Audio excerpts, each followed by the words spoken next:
Halo Sinegrip, balik lagi sama gue Rashid Hari, yang kali ini bakal membicarakan film terbaru dari salah satu studio favorit gue. Dan gue yakin ini juga studio favorit dari banyak orang yang nonton video ini ya, yaitu film terbarunya Pixar yang berjudul Elio. Ini adalah film original ya, bukan remake, bukan spin-off, bukan sequel. Setelah tahun kemarin Pixar ngerilis Inside Out 2. Jadi polanya Pixar itu emang sekarang kurang lebih kayak gini. Mereka akan ngerilis sequel, ngerilis spin-off dari film yang populer, terus kemudian baru ngerilis film original. Sequel lagi, original lagi, gantian-gantian. Nggak selalu kayak gitu, tapi kurang lebih pattern yang dipakai ya mirip-mirip lah. Dan sayangnya Elio ini sepi banget. Kemarin gua nonton di bioskop mungkin nggak nyampe 20 orang lah yang nonton. Padahal tuh dikasih studio yang gede ya. Gue nonton di Empire tuh XX1, itu studio 1 kan, lu tahu tuh studio yang gede banget, paling gede, tapi jumlah penontonnya nggak nyampe 20 orang. Beda banget lah kalau dibandingin Inside Out 2 tahun lalu yang langsung full house. Dan ini bukan cuman kejadian di Indo sih, di Amerika juga Elio ini box office projectionnya nggak oke. Kalau seingat gua, kalau nggak salah ya, projectionnya itu mereka bakal dapat opening terendah kedua sepanjang sejarah Pixar. Nggak tahu sekarang ini udah berubah atau belum, tapi beberapa waktu lalu gue sempat baca gitu, box office-nya tuh projectionnya rendah banget. Banyak yang nggak tahu soalnya, dan gue nggak menyalahkan penonton yang nggak tahu ya, apalagi penonton casual. Kalau movie goers ini film mah pasti tahu film Pixar mau rilis, tapi kan target market terbesarnya adalah penonton awam tuh, penonton casual, dan banyak yang nggak tahu. And I'm not blaming them, karena di Indonesia pun cuman ada rilis trailer, nggak ada apa sih marketing yang gimana-gimana. Di luar pun sama, seolah-olah tuh kayak Disney di sini yang ngurus ya, bukan Pixarnya. Pixar kan produksi doang. Di sini tuh kayak nggak ngepromot, kayak nggak peduli anjir. Kayak perbedaan perlakuan Disney antara film Pixar yang original sama yang sequel itu beda banget. Inside Out 2, wah, digenjot habis-habisan. Begitu Elio, dibiarin rilis gitu aja. Dulu Turning Red juga sama kan itu. Turning Red akhirnya dilempar ke Disney Plus, padahal waktu itu bioskop udah mulai buka dan potensi untuk suksesnya gede. Elemental juga kurang lebih sama. Mereka baru bisa mulai naik karena word of mouth-nya itu positif, jadi sleeper hit. Mereka bisa untung tuh bukan karena marketingnya Disney, tapi karena emang word of mouth-nya bagus. Padahal film original adalah keunggulannya Pixar dulu ya. Kalau kita ngomongin Pixar dulu tuh film original selalu keren, selalu laris. Diambil alih Disney,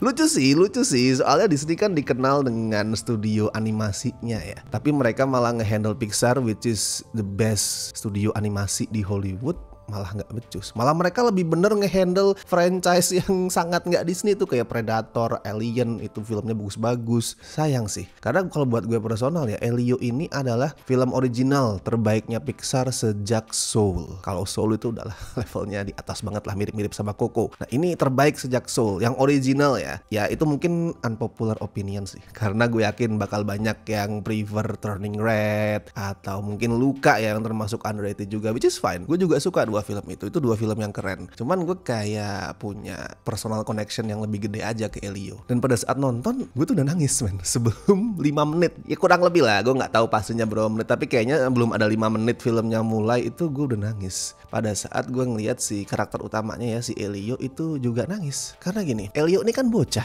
dia masih 11 tahun, dan dia itu karakter di film animasi untuk semua umur ya. Gue nggak bilang film animasi untuk anak-anak. Pixar itu sebenarnya film animasi untuk dewasa juga, tapi kan semua umur. Dan si bocah 11 tahun dari film animasi semua umur ini nangisnya itu nggak kayak nangis karakter kartun. Simpelnya kalau karakter kartun nangisnya wah itu kan yang heboh itulah. Di adegan itu nggak, si Elio tuh cuman berbaring, terus air matanya tuh ngalir satu gini.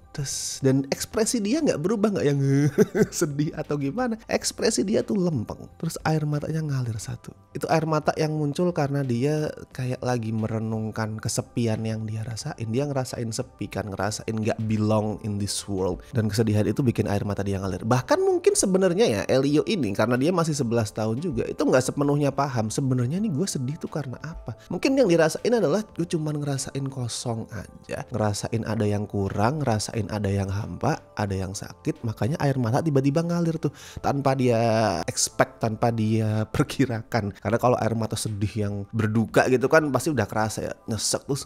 Nah di sini yang gue lihat Elio itu kayak nggak expect dia akan nangis, nggak expect dia akan sedih, out of nowhere ngalir aja air matanya. Dan buat gue adegan itu meaningful banget. Mungkin beberapa dari lo juga bisa ngerasa relate sama situasi kayak gitu ya, kayak kita tuh lagi diem merenung terus ngerasain kesepian dan tanpa sadar tuh tiba-tiba netes air mata. Nah adegan opening itu aja yang muncul nggak nyampe 5 menit setelah filmnya dimulai, buat gue udah nunjukin gimana Elio itu kayak banyak dari karya-karya terbaiknya Pixar itu paham soal gimana kompleksnya emosi manusia. Jadi detailnya adegan yang gue bahas tadi itu ngeliatin si Elio itu berbaring di semacam planetarium lah di kantor tantenya yang namanya Olga yang ngerawat dia setelah kedua orang tuanya Elio meninggal. Olga ini kerja di angkatan udara dan si Elio yang selama ini kesepian itu di planetarium tadi ngerasa kayak tercerahkan sama kata-kata kalau umat manusia mungkin aja nggak sendirian di alam semesta. Dan si Elio dari situ mulai berharap kalau alien bakal nyulik dia buat bawa dia pergi ke dunia di mana dia itu diinginkan sama para penghuninya. Karena si Elio itu ngerasa di bumi ini orang-orang nggak menginginkan dia nggak cocok bergaul sama orang-orang. Dia ngerasa kalau si tantenya ya si Olga yang ngerawat dia itu sebenarnya nggak cinta sama dia tapi cuman karena terpaksa. Jadi dia berharapnya well somewhere out there ada orang yang menginginkan gue. Itu sedih banget men. Itu perasaan yang nggak seharusnya dirasain oleh siapapun, especially anak kecil kayak Elio ya. Makanya gue pada saat ngeliat adegan planetarium itu anjir, gue pernah ada di posisi itu dan gue yakin banyak dari kalian juga pernah ngerasain kayak we don't belong in this world, terus ya udah nangis gitu aja. Tapi terus kemudian harapannya si Elio itu jadi kenyataan. Dia diculik sama alien tapi kondisinya agak beda dari yang dia bayangkan sih. Soalnya di situ dia malah terjebak di tengah konflik luar angkasa yang kemudian ngebawa dia menjalin persahabatan unik sama makhluk dari Highlurk bernama Glordon. Gue di sini ngomongnya makhluk dari Highlurk ya. Highlurk tuh planetnya, rasnya. Gue nggak bilang si Glordon ini alien karena buat Glordon, Elio juga pasti kan alien. Jadi itu cuman matter of perspective aja, cuman urusan sudut pandang yang beda-beda aja. Kita nyebut penghuni planet lain itu alien, penghuni planet lain juga sama. Tapi yang jelas mau itu Glordon atau Elio itu dianggap alien sama orang-orang di planet mereka karena mereka tuh dianggap beda. Jadi di sini konsep alien itu bukan cuman makhluk dari planet lain tapi juga orang-orang yang dianggap berbeda sama masyarakat di sekitarnya walaupun mereka dari spesies dari ras yang sama. Terus ada scene yang gue suka banget itu pada saat momen pertama kali makhluk ekstraterestrial alien itu datang ke bumi. Jadi kedatangan mereka tuh kan bikin banyak barang-barang elektronik tuh gak bekerja ya, komputer rusak, HP rusak, terus ada tulisan bawakan pemimpin kalian pada kami lah, tipe-tipe film alien kayak gitu. Termasuk di kantornya si Olga ya, tantenya Elio yang tadinya itu skeptis sama alien, terus dia ngeliat anjir ada apa ini. Dari situ dia mulai percaya jangan-jangan emang ada nih alien. Dan gue suka adegan itu. Kenapa? Karena atmosfernya itu kerasa, atmosfer khas film alien di mana kedatangan makhluk luar angkasa pertama kali ke bumi itu pasti rasanya tuh aneh, mencekam, serem, well kadang ajaib juga ya. Dan itu bisa dimunculin di sini. Kerasa lah kalau tiga sutradaranya si Madeline Sarafian, Domi Shi yang bikin Turning Red sama Adrian Molina yang bikin Coco waktu itu paham film alien itu keunggulannya, ciri khasnya tuh apa aja, dan mereka suka sama film-film kayak gitu. Kelihatan banget di sini. Skripnya juga sama, penulis naskahnya juga kerasa banget kalau mereka itu katam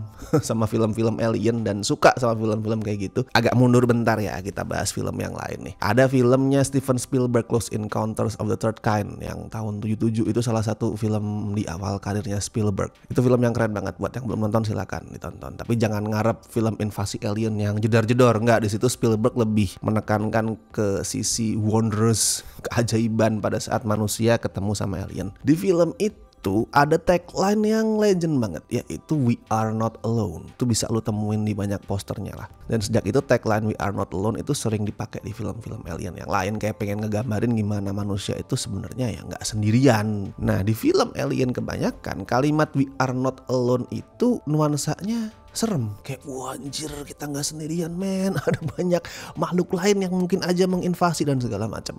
Tapi di Elio kalimat itu diambil dan kemudian dipakai untuk ngomongin sesuatu yang lebih bermakna. Kalimat We Are Not Alone, kita nggak sendirian, itu dipakai buat ngomongin cerita soal perjalanan karakternya yang tadinya itu ngerasa kesepian, ngerasa sendiri, terus kemudian menemukan fakta kalau enggak kok, gue tuh nggak sendiri, ada orang-orang lain di luar sana yang juga cinta sama gue. Wah, gue nggak mengira kalimat khas film alien itu bisa diterapin jadi sebuah drama yang hangat kayak gini. Dan gue paling suka Elio itu justru pada saat ceritanya itu punya koneksi ke bumi. Misal nampilin kehidupannya si Olga di bumi, atau si Elio interaksi sama teman-temannya di bumi. Gue lebih suka momen-momen itu daripada pas filmnya tuh bener-bener keluar angkasa, jauh nggak nampilin bumi sama sekali, nggak ada kaitannya sama sekali. Pas jauh dari bumi sebenarnya Elio itu bisa nampilin petualangan yang fun sih. Apalagi karakter Elio sama Gordon itu adalah duo yang mudah dicintai ya.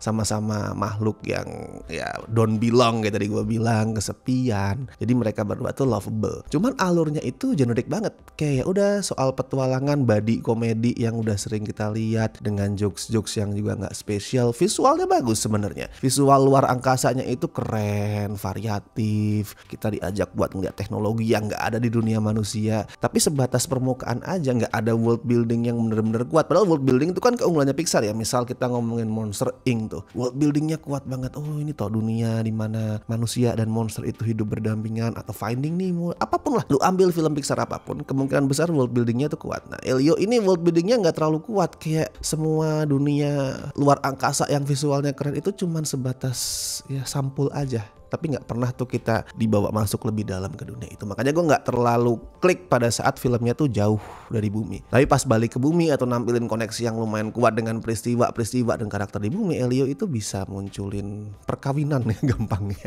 Perkawinan antara science fiction sama drama manusia yang kuat. Sama nanti ada di klimaks tuh adegan yang bikin gue nangis lagi tuh. Pas si Elio, pokoknya nggak akan gue spill lengkapnya gimana, tapi dia tuh lagi bertarung, lagi melayang-layang di orbit bumi, terus kemudian di situ dia sadar, ada titik dia tuh sadar kalau oh iya gue tuh nggak sendirian, semua orang di seluruh dunia itu mencintai gue. Nah itu gue nangis lagi, anjir lah. Soalnya kalimat you are not alone, kalimat kamu nggak sendiri itu mungkin kedengeran klise ya buat orang yang nggak pernah merasakan kesepian, tapi buat orang yang pernah ngerasain itu, kalimat seklise kamu tuh nggak sendiri itu bisa jadi sesuatu yang helpful banget, menolong banget. Ibaratnya tuh kayak gaya gravitasi yang nahan manusia tuh napak di bumi. Kalau nggak ada gravitasi ya udah melayang tersesat di luar angkasa. Itulah pentingnya kalimat you are not alone. Well, kalau untuk Elio skor ini gue kasih 8 dari 10 lah. Mantap ini. Walaupun gue harus mengakui emang ada beberapa kekurangan ya, kayak tadi world buildingnya, terus ceritanya pas di luar angkasa itu generik. It's not one of Pixar's best, tapi jelas ini termasuk animasi yang bagus. Ini bukan jenis film Pixar yang belakangan mulai sering muncul ya, kayak wah ini mengecewakan, misal Lightyear atau Cars 3. Enggak. Ini film Pixar sebagaimana mestinya lah, yang bakal bikin penonton bocah itu terhibur, tapi penonton dewasa itu banjir air mata. So silakan ditonton, karena ini sekali lagi ya layarnya kayaknya bakalan banyak kepotong deh. Soalnya penonton hari pertamanya aja gue cek kemarin nggak nyampe 20.000, dikit banget. Jadi silakan ditonton, dan buat yang nonton bagiin review kalian, bisa di kolom komentar, bisa juga isi di scorefilm.com. Silahkan diramaikan. And as always gue mau ngucapin makasih buat teman-teman yang masih setia join membership Cinecrip, terutama beliau-beliau ini dari Tier Besti, La Familia. Thank you so much. Tier Sobat walaupun gak ada di sini juga makasih banget. Oke, kalau gitu gue Rashid Hari, sampai ketemu di review-review berikutnya.